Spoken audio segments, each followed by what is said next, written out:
Okay, so part three.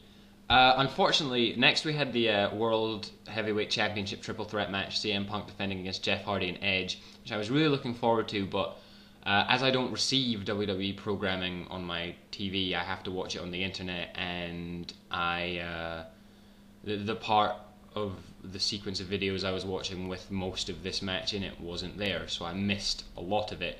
CM Punk wins. I haven't seen it yet, but he wins after capitalizing on somebody else's offense, is what I'm led to believe, which is interesting. Apparently, CM Punk will face Jeff Hardy at the Bash.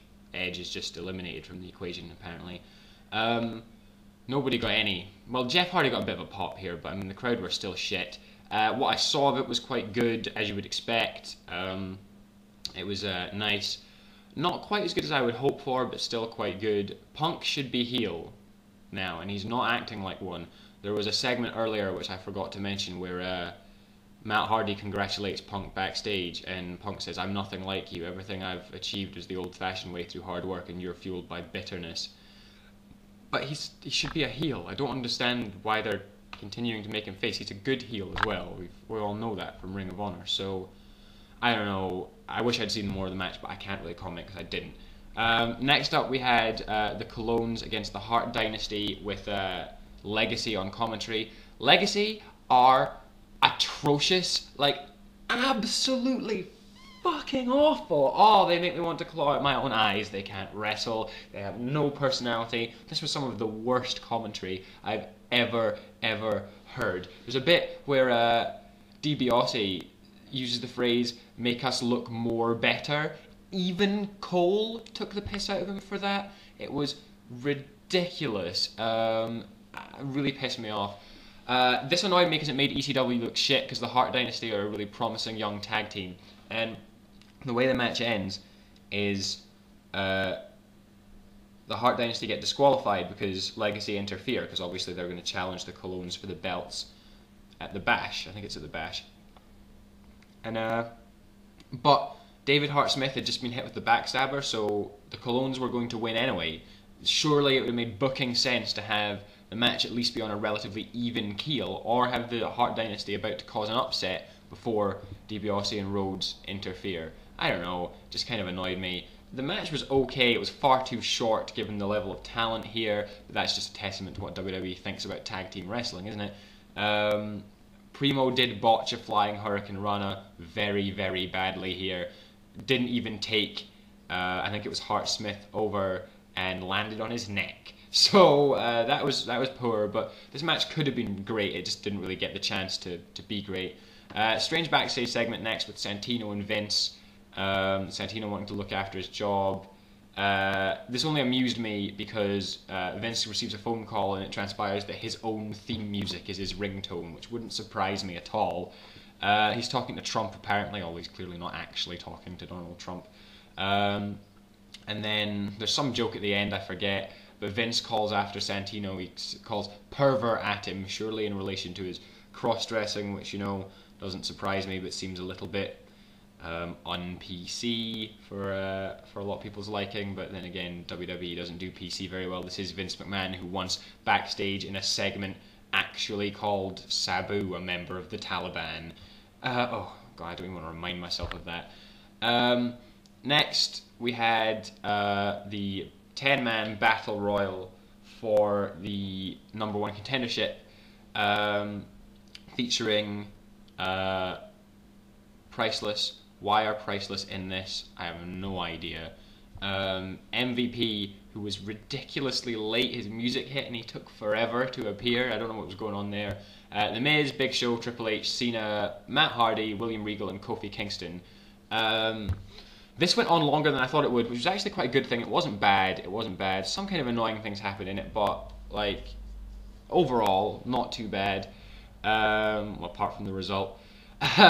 Matt Hardy was the first to go, which I was pleased about because I fucking hate Matt Hardy. The Big Show eliminated him with ease. Pissed me off was the MVP was the second to be eliminated. You are supposed to be pushing MVP. You have been doing this for weeks. He's supposed to be a serious contender. How can he be the second person eliminated from this battle royal? fucking priceless are in this battle royal. Fuck off! This is ridiculous! What is wrong with you people? Ugh! MVP goes for a player's kick to the Big Show and he misses, goes over the rope and Big Show eliminates him. Stupid. Big Show gets ganged up on and he's eliminated next. And then we went to commercial break and we came back and I thought this was quite clever because I got really annoyed because they said 6 men left. I was like, well, they had 3 eliminations, there must be 7. And I was like, oh wait, The Miz has been eliminated and they haven't even mentioned it or shown a replay.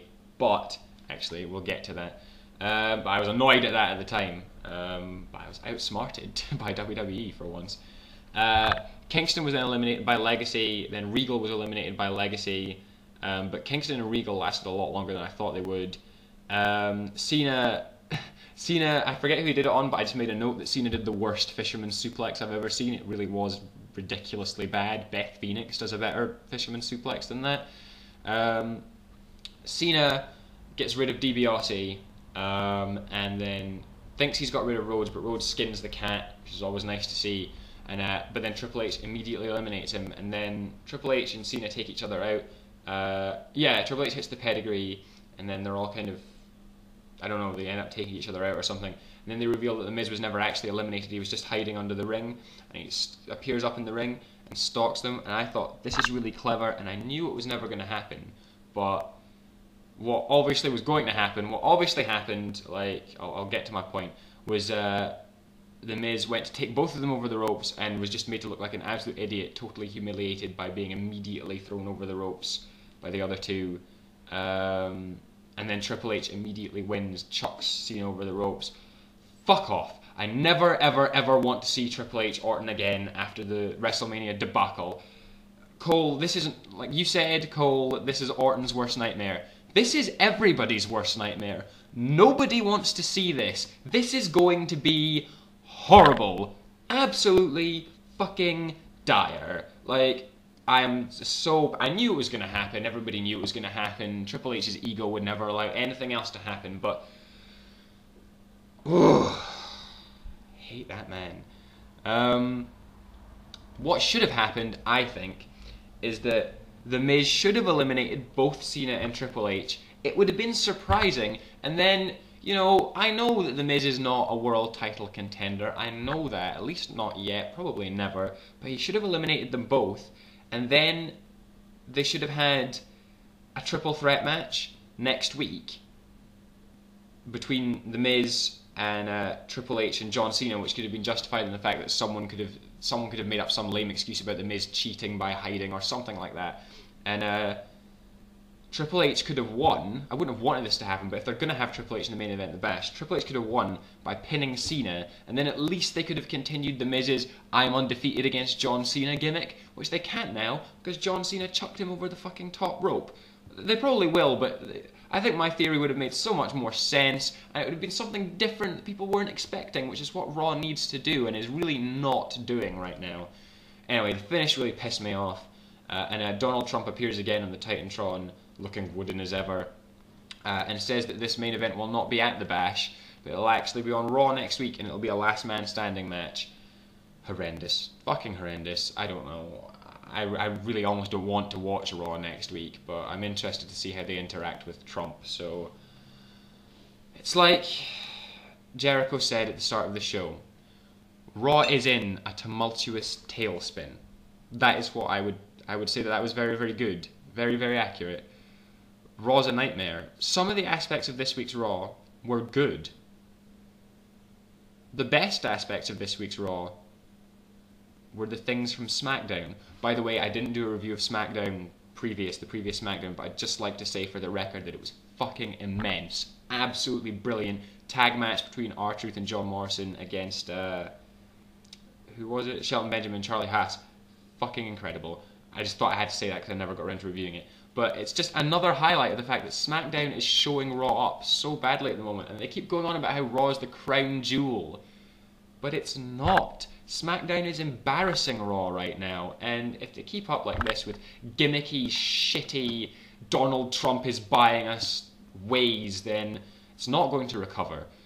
I don't know if you people agree with me. If you liked Raw, let me know. If you hated Raw, also let me know by commenting, messaging me. If you could subscribe to the videos, that would be absolutely fantastic, and rate if you wish. I hope that everyone has a good day, and thanks for watching. Cheers, guys.